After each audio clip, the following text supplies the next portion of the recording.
Hello, this is Dr. Eric Bricker, and this is how health insurance works. Today's topic is emergency room care. Now, typically people will have a copay for an ER visit, and oftentimes it's several $100s, so it's not like a $25 doctor's office copay. It's oftentimes much more. For many health insurance plans, it has a deductible. In other words, there's not a copay, it all goes towards your deductible. So you have a $1,000, $2,000, $3,000 deductible, and the ER visit costs several $1,000s, you might be on the hook for the whole thing.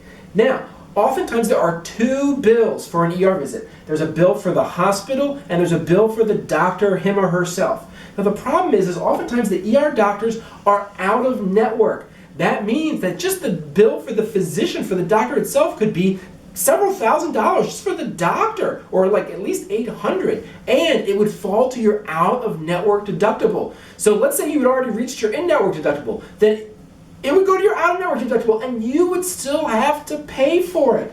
Now, freestanding emergency rooms are still emergency rooms. In other words, it could be nowhere near a hospital, but it could bill like an emergency room. And if so, you would still be responsible for all these charges. In other words, it's not an urgent care center. Now, for you, if it's not an emergency, or for your family member, if it's not an emergency, you have some options.